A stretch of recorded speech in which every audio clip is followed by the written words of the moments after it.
And thank you for watching another live edition of the East West Football Podcast. I am Fidel Barraza. Alongside with me, Kendall Whitley. What's going on, man? How was your weekend? Pretty good, man. Pretty good, man. How about yours? It was good, man. Busy. Driving pretty much all weekend. Went to San As Diego. always. Took my daughter to SeaWorld, so she had a great time. So that's good. All right, man. So let's get right into it. So, biggest headline out of the weekend was that Kareem Hunt, running back for the Cleveland Browns, has formally requested a trade, but the Browns already said, "Hey, you know what? We're not going to trade you." What do you think happens in this situation, Kendall? I think they'll probably end up getting him a small extension and whatnot for a couple of years because I don't know what the running back depth looks like behind him. And Nick Chubb, he's been pretty durable for the most part of his career. I know he missed a few games last year, but he hasn't had a pretty big since he's been in Cleveland. He hasn't really hit it. Being available hasn't been one of his biggest knocks and whatnot. And I think Kareem Hunt's a pretty good backup. He's a pretty good start running back too. So I think they'll end up probably extending him or something, doing something. I don't think they get rid of Kareem. Too good of a player. One name to keep in mind is Dearness Johnson. So he's a running back that actually, while Yeah. Kareem Hunt and Nick Chubb were out both last year, he had some pretty good games. Yeah, he did. I remember him playing a couple games last year, so they do got some depth there. But I think Kareem Hunt, he's as good as a backup as it get. Like I said, he has start capability and he can play a backup role. So I've heard some teams interested, maybe the Saints. I think I heard a couple of the teams that might be interested in him. Was it Houston, I believe?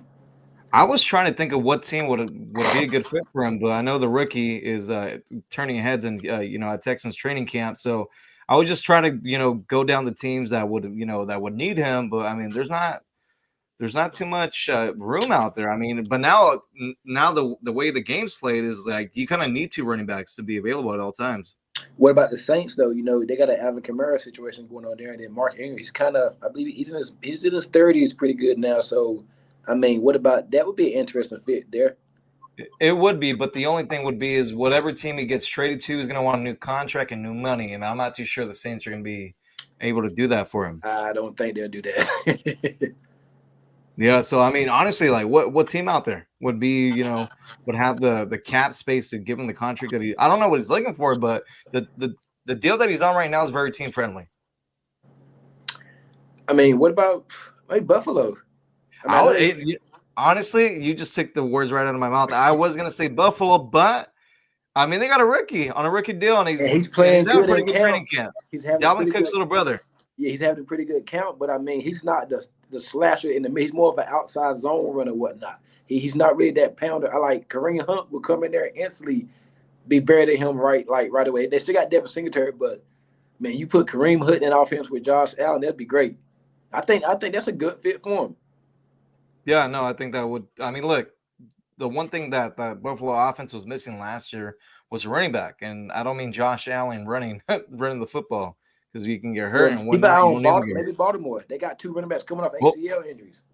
Well, speaking of Baltimore, J.K. Dobbins actually was cleared off the PUP list, and it looks like he's going to be ready for Week 1 coming off that torn ACL last year. That's huge for Baltimore. That is huge for them. Just gives the defense one more thing to worry about for the Ravens. You got to worry about Lamar. They still got Gus. Is it Gus Edwards? Gus Edwards coming back or whatnot. Mm-hmm. Dobbins, he gives that offense another dimension. I'm telling you, he was doing good before he got hurt last year in camp or whatnot. And let's just think about Baltimore's roster last year. We got depleted with injuries pretty much throughout the whole season. Yeah, they were depleted. They lost the whole secondary, both starting corners, a couple linebackers. I believe they lost, and then two running backs. Offensive line was a mess. And they almost made the playoffs. Still almost made the playoffs. So this year they got a couple people returning, and I think Baltimore won the most. And they had a real good draft class too. You put that draft class with the players that they have coming back, and you got something there in Baltimore in a tough division. My question about that team is: it going to be that wide receiver position? Well, everything I'm hearing is Rashard Bateman's having a pretty good camp, and he's going to be there. He's instantly at number one. He was hurt half the year last year. When he came back, you saw a nosebleed difference in that Baltimore offense. So I think he's the guy. I like Bateman. Do you think he's going to be able to stay healthy? I don't know about that. He didn't have a problem with it in college. But last year, he missed half this year. But when he came back, I think he's going to be able to feel right in. I think he could be better than Martin in Hollywood. Speaking of wide receivers, there's still one wide receiver still out there due to injury, and that's Odell Beckham Jr. So it looks like him and Von Miller and the Buffalo Bills Twitter handle had an exchange, and pretty much seems like they're trying to recruit OBJ to Buffalo. Yeah, but I don't think that's gonna happen. They have too much going on there, and they did that last year with the Rams. Von Miller came in mid-season, then OBJ, both of them came in mid-season and whatnot, and it worked out for them. But I just think Buffalo got too much, man. They have Gabriel Davis, third year. This is third year. They got, we all know what Stephon Diggs is. Isaiah McKenzie's having a tremendous count. They drafted this Shakir. They drafted Shakir, the wide receiver. I forgot what school he came from, but he's there. They deep at wide receiver. They lost Beasley and Sanders, but they got pretty good depth. OBJ, you're gonna come in, you're gonna be the fourth receiver, the fifth receiver. I don't see that happening. I think it's gonna take an injury for him to go to Buffalo. So I mean, I know we talked about this last week, but what team do you think is gonna end up going to? We just talked about the team, the Baltimore Ravens. That's a good fit for them. They're a running team, and we've heard receivers that come in there that they don't really like it. They could like to run the ball, but I think Baltimore's a perfect fit. Or the Rams, they just lost Ben Jefferson for a couple of weeks. I mean, and you look at the Rams roster right now: Robinson, Jefferson, Kupp. He'd be your fourth receiver, but I mean that's about the same role he had last year. And we got Tyler chiming in. Just 3 more sleeps till nonstop football till February. I'm obsessed. Yes. Yeah. So Kendall. So I know we had a preseason game last week on Thursday against Jacksonville in Las Vegas. Quick thoughts on the game. I know there's not much. I mean, obviously, no starters pretty much played besides Josh Jacobs. Travon Walker for the Jaguars, their first number 1 overall pick, had a sack, had a pretty good game, and I saw him coming off that edge. They got something there, and then they got former Raider Arden Key, and they still got Cleveon Chase on and whatnot. Jacksonville got some young talent there. It's preseason, but they look good. Speaking of talent in preseason, your boy Stiddy was out there looking good. I was just about to say that, but I mean, I was just about to say that. But he's not gonna get no. Derek Carr is the guy with Las Vegas. So Jarrett Stidham or whatever, he won't get no time there. But he did look good. What about the rumors about Josh Jacobs? I don't think that's true. I mean, one of them. I mean, first off, I mean, it's a cheap deal. Why would you trade him? I mean, what can you get out of him? And especially, you know how the Patriots offense worked. It was multiple running backs. It just wasn't one. Right. I think it's a little bit nuts. I don't think he's going nowhere. You know who I was impressed with though, whenever he did play, was Amir White. Oh yeah, he looked good out there. Looked good. Yes, he did. Raiders got something in him. Yep. All right, and then so actually, just in a couple of days, well, this Thursday, the official, I guess, week 1 of the preseason is going to kick off. So, what are some things that you're looking forward to this week? The first game is the Patriots and the Giants, and rumors are at the camp that Mac Jones struggling. The offense looks a mess, and it's not going smoothly. It's not a smooth transition so far. So I'm a fan of the Patriots. So I'm kind of wondering, like, is our defense that good or is our offense that bad? Because But Kendall, we've been talking about this for months already, right? Josh McDaniels leaving was going to affect Mac Jones' play. Yes, and it's not been good in camp so far.